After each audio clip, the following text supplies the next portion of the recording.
major challenges are concentrated in urban areas.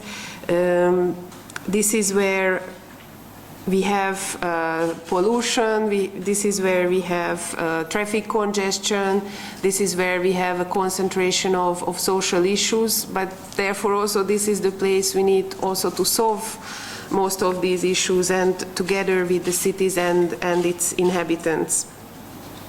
This is why there is an increased focus on cities in EU policies now, and also obviously in the Directorate General where I worked, which is the DG Regional and Urban Policy. In the current programming period, we have strengthened significantly the role of urban areas and cities, and we estimate that about 50% of the total European Regional Development Fund, the ERDF, will be spent in urban areas, which is managed by member states and regions. One of the novelties of this period is the introduction of an earmarking, so every member state must spend at least 5% of its ERDF allocation on integrated urban development strategies managed by the cities themselves. This earmarking was 5%, and we see that this was very successful, so member states and regions took this opportunity, and actually they reached a level of 8%, so we will invest 15 billion euros in the EU through this new mechanism. In Romania, the country has chosen to spend 1.2 billion euros, so 11% of the ERDF allocation. It's within the regional operational program on this mechanism, so financing integrated urban development strategies, and this concerns the 39 county capitals in Romania, not Bucharest. This was the choice made by the national authorities.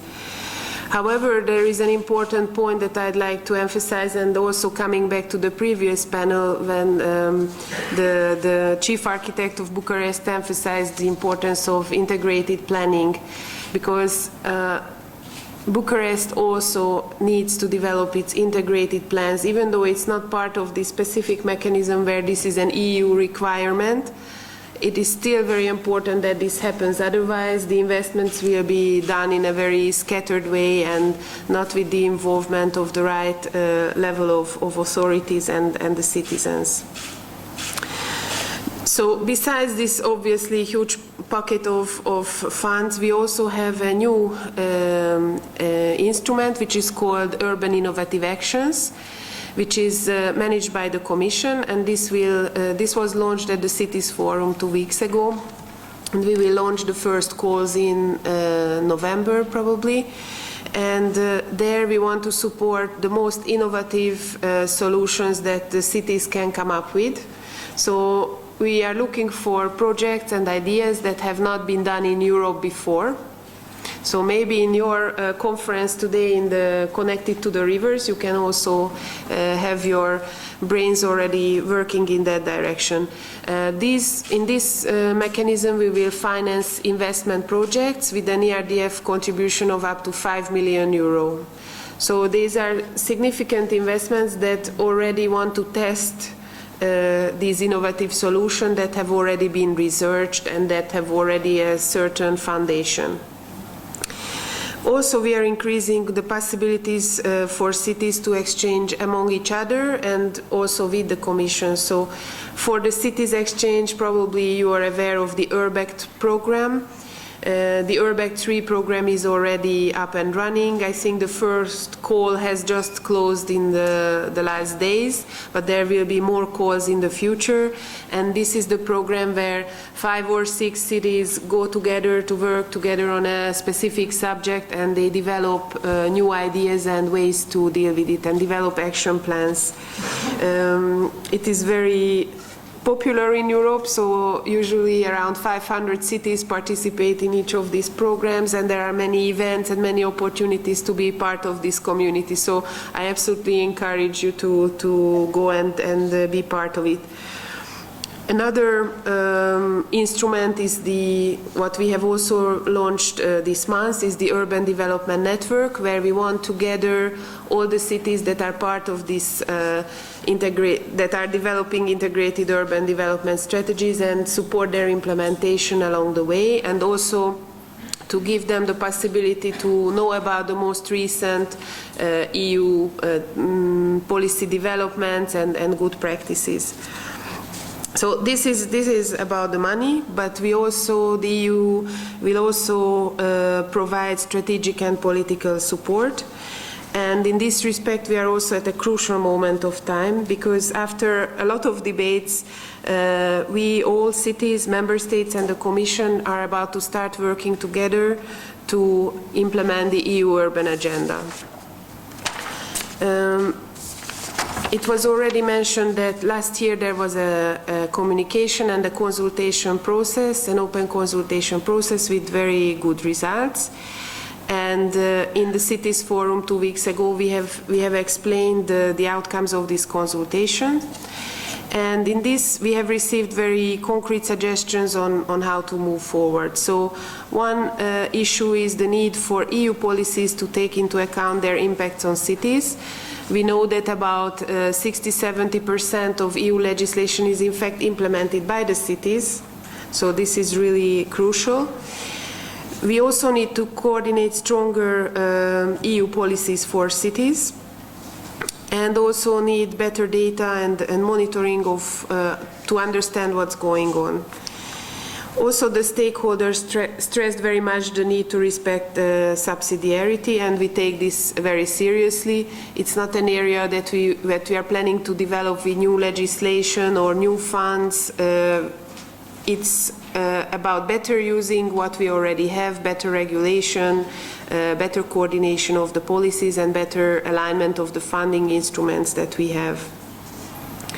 At the same time, this subsidiarity also means something for the cities, because US cities have also a key responsibility to come forward with your ideas and to make the best use of all the possibilities to contribute to achieving the European objectives. So the Commissioner in her introductory message already briefly explained what we believe should be the key lines of action.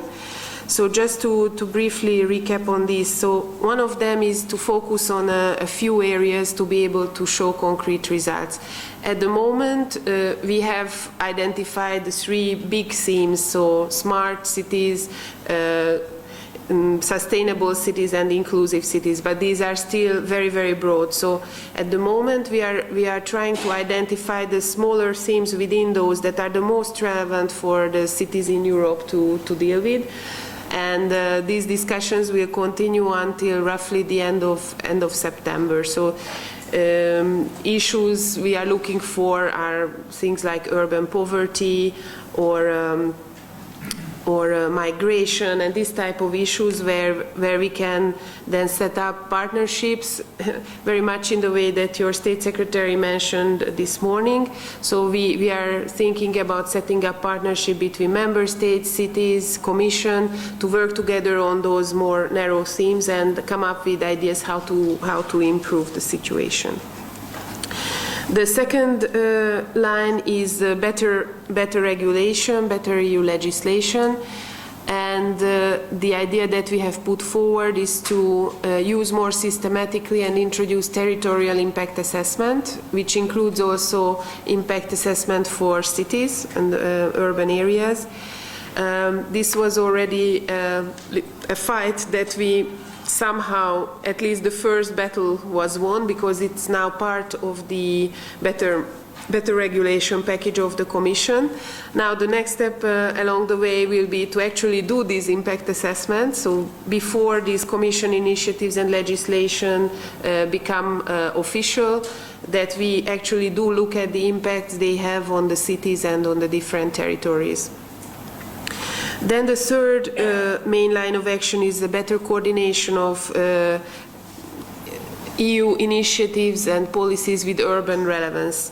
We have already done a kind of preliminary mapping, and we saw that there are about 80 different legislative, political, policy, funding initiatives within the Commission that are relevant for the cities. So it's really a big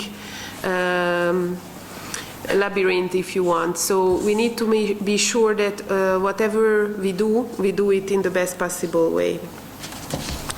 And the fourth one is about data benchmarking and monitoring, where we also want to make progress and understand if the data that is available now is sufficient to move forward. At the moment, what is happening is that we are working together with the trio presidency, so Latvia, which is the outgoing presidency, Luxembourg, which is the next one, and the Dutch, Netherlands, who have the ambition to put on the table a more elaborated EU urban agenda. There would be an Amsterdam Declaration next in a year's time. So we have this time to work out all the plans. Of course, the Commission will do its part, mapping, for example, its own urban initiatives or improving its internal coordination.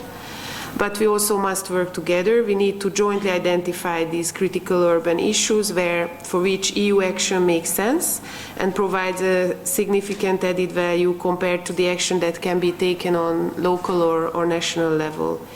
And public consultations such as ongoing at the moment in the framework of this event and others can also give a very good input into this process. But the key issue is that also we at the Commission, we hear about this, so that you use all the networks, all the associations that you have on European level. For example, Eurocities is a very good partner for us to channel all these informations to us. Of course, directly as well, we are available to talk.